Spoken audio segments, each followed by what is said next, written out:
OceanaGold has reported another strong quarter, record revenue, record profit and rising cash flow. Now that's all underpinned by higher gold prices and steady copper production. The company operates mines in the US, New Zealand and the Philippines and is gearing up for a New York stock listing next year. Well, joining me now is Gerard Bond, President and CEO of OceanaGold. Gerard, thanks very much indeed for talking to us.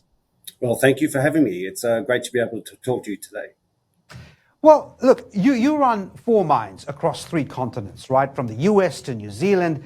For those who may not follow you closely, how would you describe OceanaGold today? And what sets you apart from other mid-tier miners? Look, we're a intermediate-sized gold company. We, as you say, operate 4 mines in first tier or tier 1 jurisdictions. The USA represents around 40% of our production and another 40% out of New Zealand and 20% in the Philippines. We're producing around 500,000 ounces of gold. We produce around 14,000 tons of copper. And what really sets us apart, I think, is our growth profile. We're producing gold now and making good money, as you say, profitably and all the rest. But going forward, we see, as a result of investment that we have made in cutbacks in open pits at Hale and Macraes particularly, that will power our fourth quarter, but also 2026. And to produce more gold in a low-risk way in good jurisdictions is a fabulous combination to have. Yeah, and we're going to talk about that in a moment. But again, you've just posted record revenue and profit and this is important, keeping that balance sheet debt-free, right? What's been the key to maintaining that kind of strength in a tough market? Well, I think I'm really proud of the fact that everybody cares about the company's success. And I think one of the unique things about the company as well is that all of our sites are fundamentally drive in, drive out. People who work at our operation are members of the local community and they actually care about the success of the business. And as such, we have a real owner's mindset across the company. And so I think that helps keeps costs under control. It is in the gold industry generally. It's a fantastic time to be in the gold industry because the gold industry is doing well. A lot of other resource industries or sectors aren't doing as well. That's taken some of the pressure off a lot of the other costs.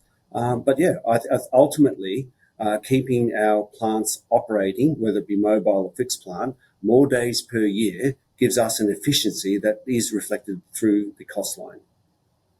Yeah.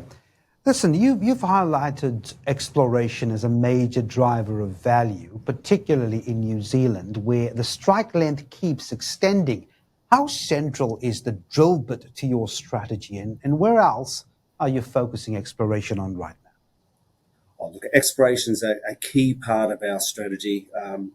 We believe in it from board all the way down. We have a very good exploration team. Around 84 people with a fabulous track record of success. I think over the past 12, 14 years, we have added ounces to reserve at an industry leading low cost of around $50 an ounce added. And so if you think of a gold ounce today is $3,300 an ounce, that's enormous value creation. So we have good people. We invest in it throughout the cycle. We've got fabulous land packages, both close to our existing mines, which makes any ounce added there particularly valuable. And then we've got some other tenements outside or further away from our existing operations that are really exciting. But you're right, you have to have prospective land.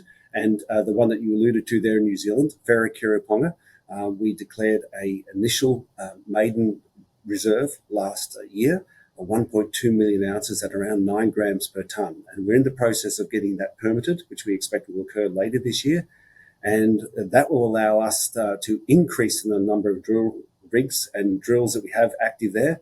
And we expect, just as you say, with more drilling, we should be able to continue the identified mineralization and convert more resource into reserve as we go forward.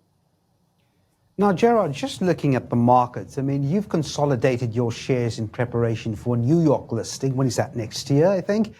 What's the rationale for pursuing that US listing, and how do you see it changing perhaps the profile of the company if it does? Look, the US is the deepest capital market in the world, and a lot of our peers have a US listing, and we believe that by listing on the New York Stock Exchange, which we'll do early next year, will give us access to those shareholders. So it will increase and broaden the investor base potential. It will also improve liquidity. That is measurable, and that translates into increased value for existing OceanaGold shareholders. And uniquely, next year, around 50% of our gold production is going to come from the Hale Gold Mine in South Carolina. So it's very symbiotic to have our shares that are going to be powered by this growth at Hale Gold Mine to be also accessible to US investors. You're combining a dividend with a sizable buyback program, right? I mean, how do you balance those shareholder returns with the capital you need to keep investing in growth? Yeah, it's a fabulous position for us to be in, and not many people are in that position. We have growth that we believe we can fund from either existing cash flows and or what is now a very strong balance sheet. We have around $300 million net cash on the balance sheet. We have no bank debt. In fact, we have no debt.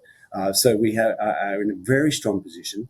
We have growth options across the portfolio, largely Wharekirauponga underground mine that I mentioned, but also at Hale, also cutback programs at Macraes, and also at the Didipio. So every one of our businesses has really attractive growth options, and we're in this unique position of being able to maintain a strong balance sheet, invest in those growth options, still build up the cash balance to give us firepower for other opportunities, and as we've done this year, double our dividends to shareholders and buy back shares. So it's a fabulous combination to have.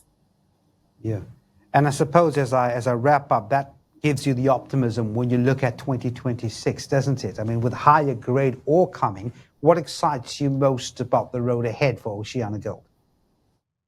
Oh, look, I think OceanaGold has been a tremendous story over the past 3 years, but we're not yet done. I think there's enormous potential.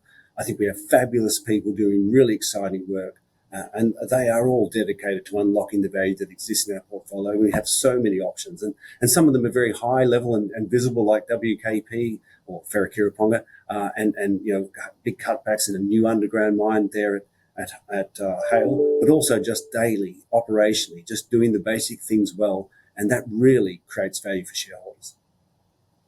Well, it sounds compelling indeed. Well, thanks very much, Gerard Bond, President and CEO of OceanaGold. It's been a pleasure speaking to you. Likewise, Stephen. Thank you.